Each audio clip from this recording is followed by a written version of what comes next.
Hey everyone, this is the Peaceful Warrior here to give you my latest review slash rant of Naruto Chapter 600.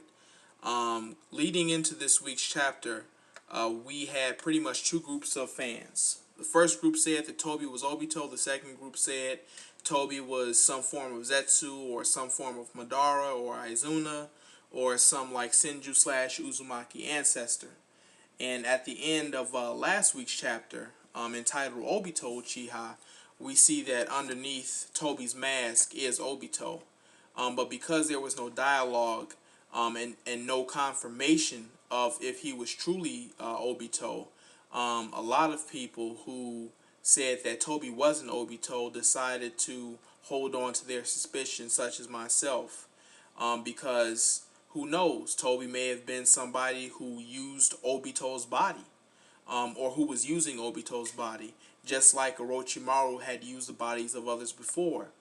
But after reading chapter 600, it's very clear that Toby is indeed Obito. And underneath his mask is not another mask, unfortunately. And it makes sense for several reasons, because if you think about it, why would Kishimoto go through all the trouble of naming his 599 Obito Uchiha, having flashbacks the entire time of Obito Uchiha, to cap it off with us seeing Obito Uchiha's face, to not have it be Obito Uchiha? I mean, I know Kishimoto likes to troll and loves to pull switcheroos, but that would be a bit much even for him. It was something I was thinking about throughout the week, and it turns out that I was correct on that matter. That still doesn't change the fact that for several reasons, I don't believe that Toby should have been Obito. But if he is Obito, I mean, it can't be helped, as they say in the Naruto universe. With that being said, I'll get on to the chapter summary itself. So the chapter starts out with everybody looking at Obito, and guys like, isn't this cat supposed to be dead? And Kakashi's looking at him, and Obito decides to activate his Mangekyo Sharingan. And Kakashi's like, well, there's no doubt about it, that's Obito. And Obito's like, look, that name don't mean anything to me anymore. You can call me whatever you want, but it means nothing. And then, just as the chapter is getting off to an okay start, Kishimoto's like, well, we can't have none of that now, can we? And so he decides to give us these flashbacks, which take up the bulk of the chapter. And they're meaningless. They're nothing new, nothing impactful whatsoever. Completely something that we could have lived without seeing. And it was just a repeat of how Obito died, period. In the scenes leading up, in the fight leading up to his death, period. And coming out of it, Kakashi is like, well, first of all, Naruto is like, who is this guy? Guy's like, he's Uchiha, he's a former Leaf Shinobi, and our classmate, who we all believe died in the last war. And so, Kakashi is like, man, why would you do this? If you were alive, how could you? And Toby cuts him off pretty much, and he's like, well, look, if you really want to know why I did all of this, it's because you let Rand die. I'll get to that in a moment. But nonetheless, after he says that Guy is stunned, Kakashi is stunned, and then he begins to get distraught. And Obito is like, man, don't you give me that face. Kakashi's like, man, aren't you going to blame me? And then Obito is like, look, man, I don't care at this point. It doesn't even matter now. And he unleashes this massive fire. Right before he does that, Naruto is like, look, now's not the time to be getting distressed. This guy needs to be stopped. The world is dependent on us. Let's do this thing. And for the first time, Naruto actually appears to be the mature one, the adult on the battlefield, which is a first for him. And guys like, oh yeah, Naruto, yeah, come on, Kakashi. Kakashi's still rattling. I mean, he's in a whole nother world. And just as he's in a whole nother world, Obito unleashes this massive fire style attack, and Naruto nullifies it with his Bijou mode defense. Using Kurama's tails. And just as the smoke is clearing up, somebody springs onto the battlefield, And what do you know? It's Edo-Tensei Madara. And he's like, oh, I see you're having fun over here, Obito. So let's start there. First of all, it's pretty clear that Madara and Obito had a relationship. They're in league together. They have a plan together. And obviously Obito has a part in that plan. And he's supposed to be pursuing the goal that they agreed to. We can also tell from Madara's response that, you know, obviously he found Obito, took him under his wing, and gave him some of his power.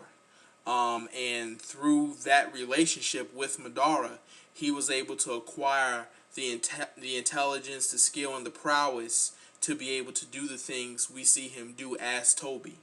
So, you know, that is supposed to be the missing link, in other words, to how Obito became Toby. Which, in my opinion, is complete bull and crap, because it's no that plot twist is lazy and it's disrespectful. It's cheap, because how in the world are you? That's literally like throwing magic into the universe all of a sudden. So things which are pretty much damn near impossible all of a sudden are now a part of the story.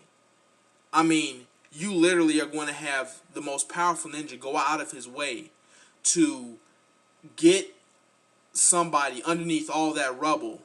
And this ninja, who happens to be Madara, who doesn't trust anyone, by the way, literally anyone. He hates the entire shinobi world. He despises them. He wants to rule them. He believes that they've all betrayed him. He's going to trust an Uchiha, a young, vibrant, good-hearted Uchiha, and basically tell him everything he knows? I mean, how convenient is that for Obito to all of a sudden become Toby? And which leads to my second point.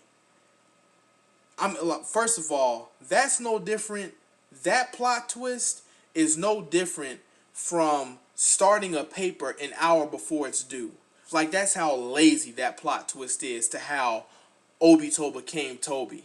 So very disappointing for your main villain to rise on something as cheap as that. So, but anyway, getting on to my second gripe. Obito does all of this because Rin dies. First of all, Rin is not even a woman. She's a little girl. He's a little boy. Okay? I don't even care if they're in war. He's a little boy. She's a little girl. Second of all, they're not in a relationship together. They're not married. They have no kids. They've never done anything romantically together, and she's never confessed romantic feelings for him. They were purely and strictly friends at the time of his death. And yet you're doing all this over her death?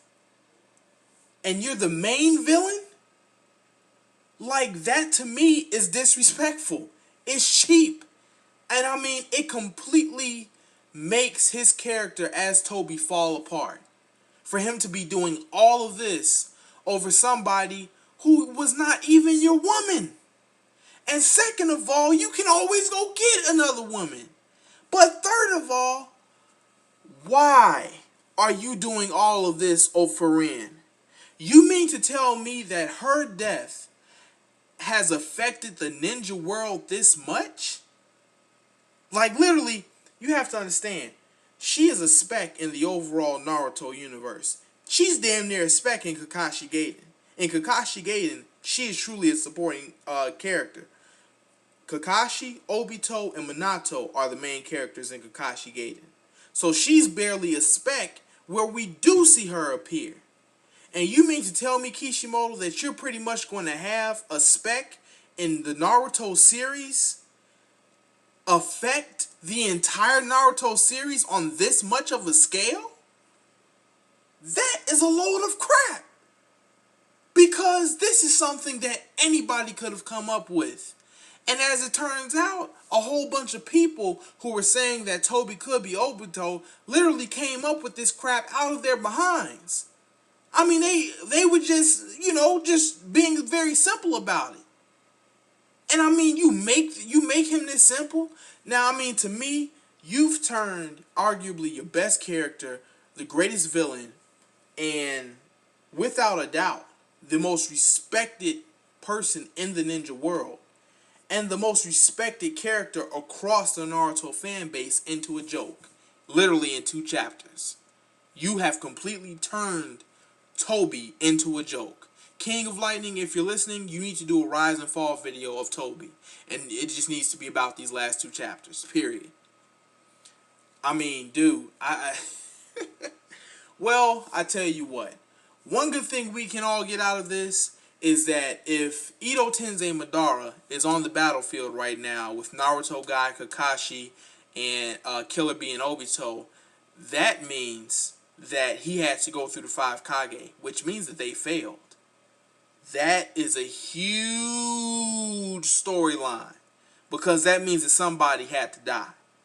Somebody had to die in order for him to get to the battlefield. I don't foresee well, it may be possible that the Kage may have let a clone slip through, but I just don't see it. I mean, I just don't see it. So that may be a clone. Zetsu is tied up. The original white Zetsu is dead. Sasuke killed him. The black Zetsu right now is incapacitated because of Chojiro's swinging sword thing. So I don't see him making a Zetsu clone to get this Madara. This may be the real thing, and it's like, hey, if he's here, that means he got past the 5 Kage, and that's a big deal. So anyway, tell me your thoughts. Hopefully everybody has strong feelings about this chapter either way. I look forward to hearing what you have to say. Thanks so much, everybody. Bye.